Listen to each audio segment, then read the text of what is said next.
This video is the part 4 of Anatomy of the Iris.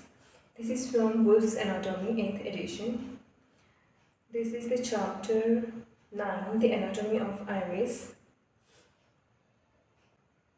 Page number 318. Now, stoma of the iris. As we have discussed the microscopic structure of the iris, it consists of 4 layers. First layer is anterior limiting membrane or anterior border layer. Then second layer is iris stroma containing sphincter pupillae muscle and blood vessels and nerves. Then second layer is anterior pigment epithelium and dilated pupillae muscle, and fourth layer is posterior pigmented epithelium. All the layers of the iris are pigmented, including the anterior pigment epithelium, but the posterior pigmented layer is heavily pigmented. Okay, so sphincter pupillae muscle, it is present in the stroma. The sphincter pupillae is a flat muscular strap. अगर नको त्याला मारा लागले बाहेर, मी सोडते नंतर त्याला बाहेर. बगीरा मारत होता त्याला. बसलेलं तुझं गाणं ऐकत बसलेलं तिथं. व्हिडिओ काढला काय माझा प्रेक्षक इकडे पार्टी चेंज केली. बरं, त्यामध्ये बोलू नकोस, मी व्हिडिओ बनवायला लागले. Sphincter pupillae muscle. The sphincter pupillae is a flat muscular strap, 0.75 mm wide and 0.1 to 0.17 mm thick, which encircles the pupil margin. It lies in the stroma deep to the surface, and despite its origin embryologically from the anterior epithelium, is actually separated from this layer by a thin sheet of stromal collagen and dilated fiber processes, to which it is firmly bound. Thus, even after a broad iridectomy, which removes a sector of iris sphincter, the remaining sphincter can still constrict the remaining pupil margin.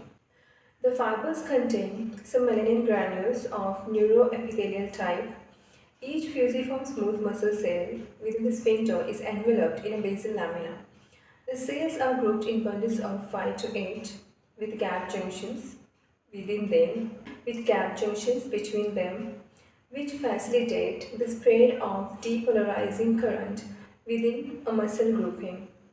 The cytoplasm of each muscle fiber contains myofilaments and scattered densities similar to the tail bands of striatal muscle, which may provide attachment for the filaments. All the usual organelles are present, and the nuclei are central within the fibers. In the connective tissue which separates the muscle groups, melanocytes and nerve fibers are found. The nerves break up into small bundles of 2 to 4 axons, usually surrounded by Schwann cells. The nerve terminals aim close to the periphery of the muscle group and no closer than 0.1 micrometer from the cell membranes in relation to a single muscle fiber of a group. Now, blood vessels of stroma of the iris. The blood vessels of the iris are described here and in further detail in chapter 11. They are radially oriented with a slightly sinuous course, which allows them to accommodate to the movements of the pupil. In the blue iris, they are visible as a pale streak in the stroma. In the blue iris, they are visible as pale streaks in the stroma, and their course can be demonstrated by fluorescent angiography. The arteries arise mainly from the major arterial circle of the iris, and anastomosis, which actually lies in the ciliary body anterior to the ciliary muscle. Some authors report that the major circle is not always continuous, and the same is true in the macaque monkey. Some arteries also arise directly from the anterior ciliary arteries after they have pierced the sclera to reach the ciliary body. Their caliber diminishes rapidly. Close to their entry into the iris stroma, they then form a series of vascular arcades. Complete tenotomy in macaques and baboons reduces anterior segment blood flow by 70 to 80%. Angiographic studies of iris ischemia following rectus muscle tenotomies suggest that the degree of collateral supply from the major circle of the iris is not great. The iris arteries have also said to resemble those of the major circle, which has muscularis but no internal elastic lamina. A thin muscular tunica media was described in human iris vessels by Tucinis and Fine in 1959 and Veggie and Ringwald 1969 and Hogan, Alvarado and Vettel in 1971A maintained that smooth muscle cells were present. However, Ikui et al. In 1960 reported that smooth muscle and elastic tissue were absent from all iris vessels, and Fraser and Reviola in 1982b found the same in Macaca mulata. This study demonstrated that iridial vessels in macaque monkey have a homogeneous structure regardless of diameter and lack of usual organization into arteries, capillaries, and veins found in other tissues. They possess no ACV unit. The entire vascular network is formed instead of vessels of different diameters but identical fine structure. Frater and Reviola suggested that this could explain the lack of a clear-cut filling pattern of arterioles, capillaries, and venules in human iris angiograms and absence of a distinct venous phase typical of retinal angiograms because they lack ACV unit, that is, artery capillary venous unit. In essence, this difference reflects the absence of smooth muscle cells from vessels of arterial or venous size. Only the capillaries whose calibers lie between 10 and 15 micrometer may be correctly designated as such, while arterioles, postcapillary venules, and venules cannot be properly classified. The terms arteriole and venule will continue to be used in this text for the pre- and postcapillary vessels, but with the recognition that the iridial vascular structure differs from that in other parts of the body. The basic structure of the iridial vessel wall in the monkey is thus as follows. Figure 9.28 to 9.31. A continuous layer of endothelial cells rests on a basal lamina. These cells exhibit blunt luminal protrusions and slender basal lamellae. A discontinuous layer of pericytes lies between two thick layers of basal lamina, which derives from both cellular layers. Their processes interdigitate with those of the endothelial cells through fenestrations in basal lamina. There is no smooth muscle layer. Instead, there follows an adventitia of fibroblasts, melanocytes, and occasional macrophages arranged in one or two layers. Most vessels in the iris have a particularly well-developed adventitia containing circular-oriented collagen, within which is a much less dense zone containing few fibrils and a ground substance. This creates a distinctive tubular arrangement which is said to adapt the vessels to iris movement. The inner zone is positive for type 6 collagen and contains fine fibrils which connect the basement membrane with the outer sheath. The outer sheath is structurally different from the inner. It is positive for fibronectin and contains fibrils of varying diameter. The arterioles have a heavy tissue adventitia. The venules, a thinner one. Larger veins lie in the anterior stroma, while those near the dilator are smaller. The venous collector channels traverse the ciliary body to reach the venous system at the ciliary plexus. Now, this description of the blood vessels is a little boring in the stroma. Also, the description of the sphincter pupillae muscle, because we already know its functions, its nerve supply, and its clinical significance of sphincter pupillae muscle, that we'll discuss in physiology and in some pathology conditions, not here now. But they have described so much in detail here the vessels and endothelium and histology. It's quite boring because I don't find any clinical significance, major clinical significance as such of this information. That's why I didn't discuss it and didn't repeat it or didn't take any notes of it. Okay, so figures. We'll see the figures.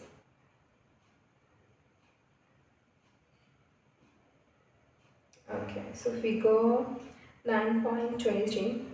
Pupillary portion of the iris, the anterior border layer A, terminates at the pigment ruff B. Sphincter pupillae muscle is at C. Basal arcades D. From the minor circle extends to the pupil towards the sphincter muscle.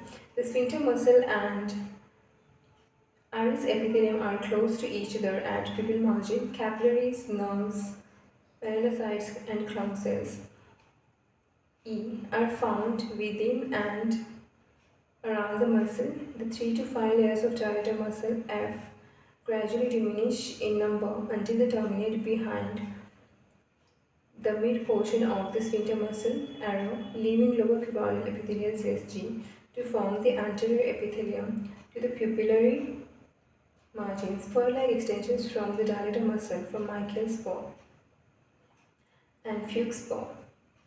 Michael spore H and Fuchs spore I, but extend anteriorly to blend with the sphincter muscle. The posterior epithelium I is formed by tall columnar cells and basal nuclei.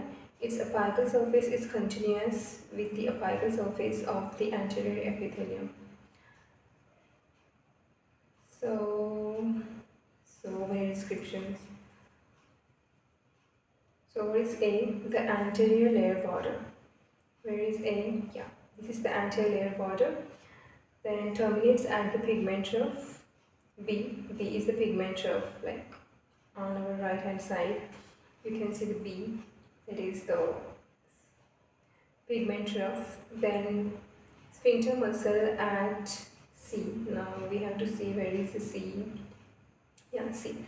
Towards us you can see the C, sphincter pupillae muscle fibers. Okay, basal arcades D. Now D, basal arcades. Now these vessels and the sphincter pupillae muscle, they are looking similar, but they are not similar. It's branching. The D is the branching vessel and C is the sphincter pupillae muscle. Then comes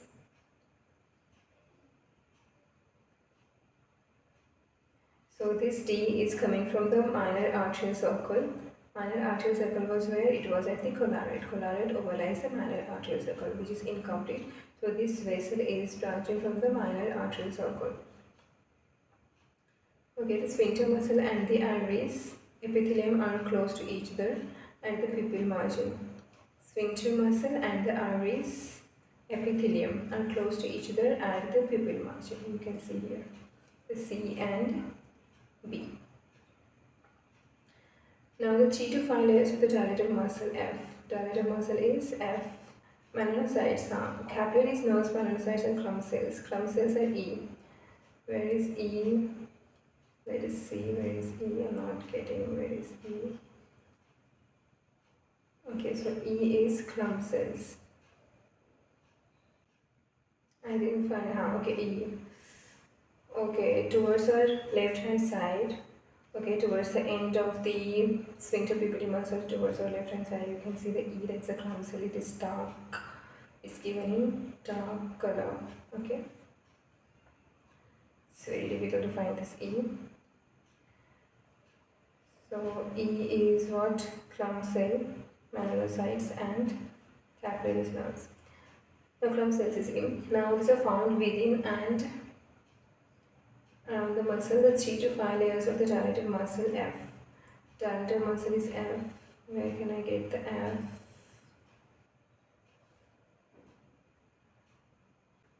I got the G, but I'm not getting the F. Okay, so the F is dilator pupillae muscle. I still didn't get F here. Okay, I will search it later on. Then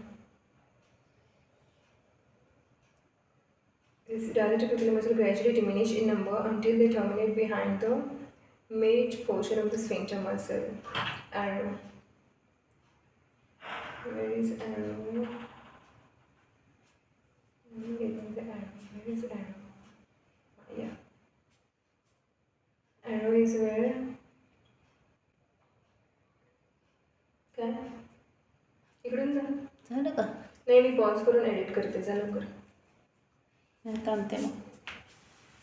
कुठे गेलं ते? बसलाय का? आळवा पडलाय. बसू दे, त्याला मारायला लागलं ग. ते घरात जायचं. आपलं कसं मांजर विसरलं की नाही घरात जायचं, तसं ते बाहेर नसते, ते घरातच असतंय. त्याला झोपलाय. त्याला घरात घेतलं नाही आहे. त्यावेळेस सगळं राहिले म्हणून मी त्याला इथंच ठेवलं. आपलं मांजर बिचार कुठे गेलं त्या दिवशी म्हणून मी ठेवलं protection.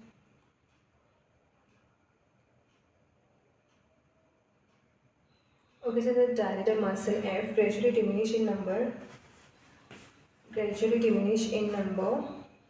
until they terminate behind the mid portion of the sphincter muscle. Okay, they terminate behind the dilator pupillary muscle. They extend from the iris root and they terminate behind the mid portion of the sphincter pupillary muscle. And shown by the arrow, that is the mid portion of the sphincter muscle. Leaving lower cuboidal epithelial cells G to form the anterior epithelium to the pupillary margin. So this G is what?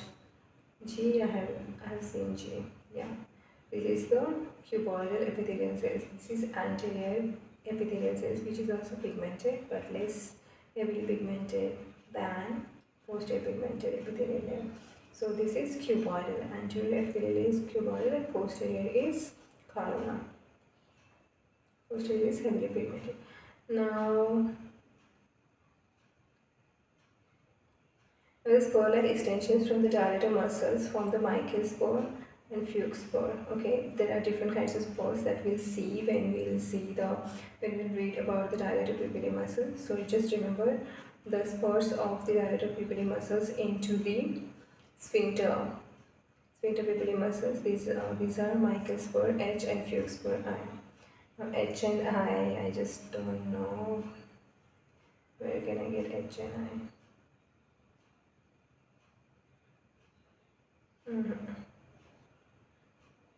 Yeah, it's very difficult. Yeah.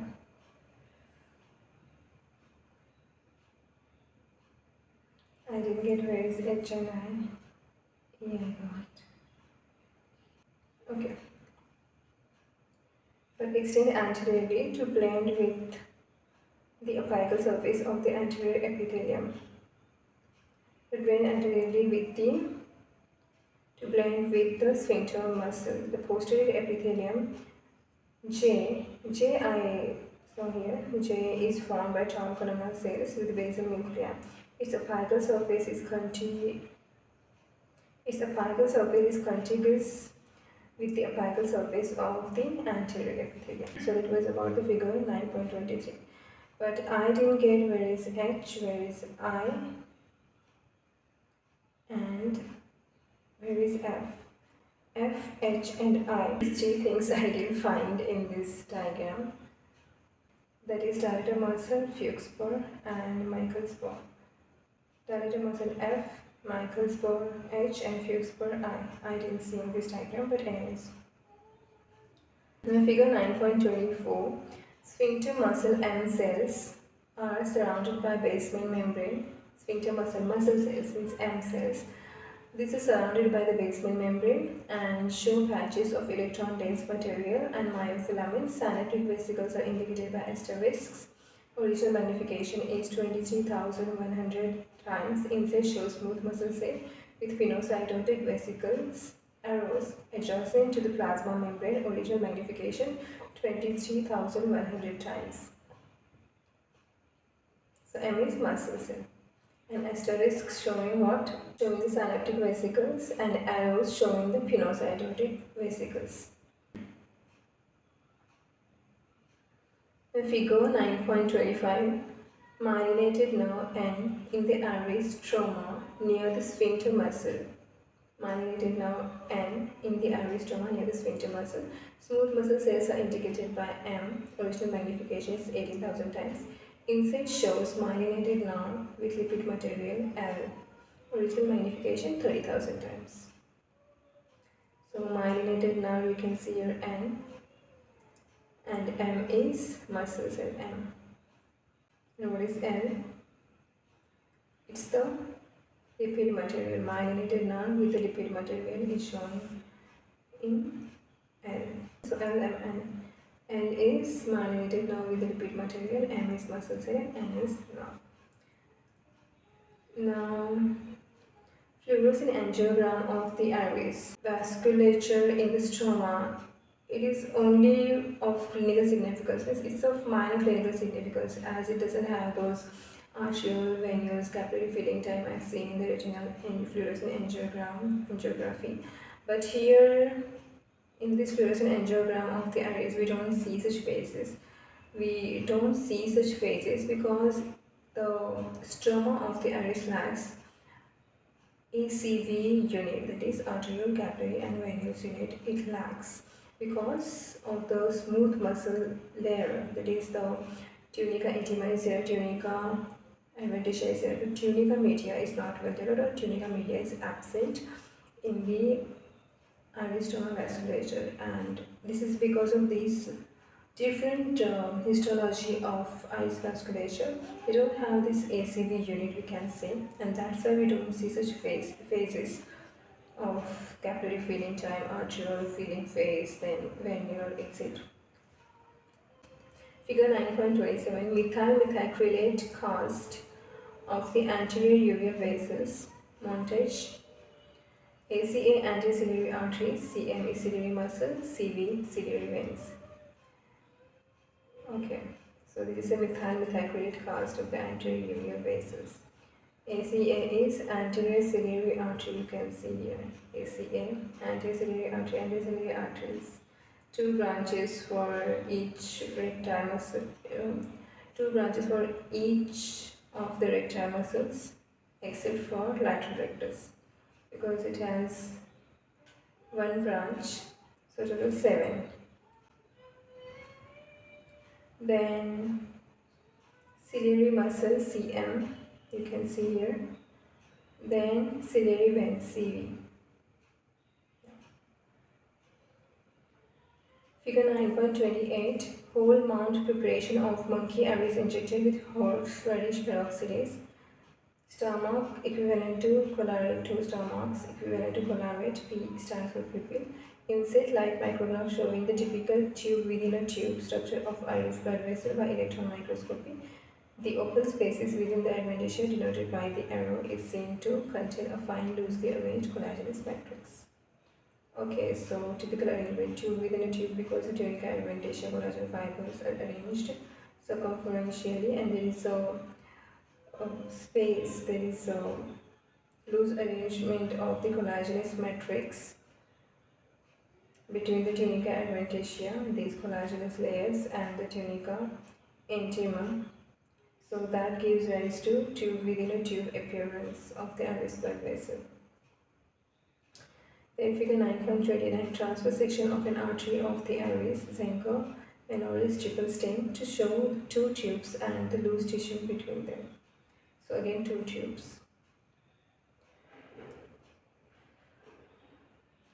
Figure 9.30, longitudinal section of an artery of the iris to show the space between the media and adventitia, which is continuous with the iris-stroma. Actually, there is no media as such. You can see the tunica intima. Endothelial cells are there, pericytes are there, but smooth muscle cells are not there, and if they are there, it's very thin. So tunica media, you can say it's absent, and tunica adventitia is there, circumferentially arranged collagen fibers, and the open space that is seen as open space, but it is not open. It is the loosely arranged extracellular matrix in between the adventitia and the tunica intima. Or here they have written tunica media. Okay, so tube, it gives rise to tube within tube appearance on the histological section and staining.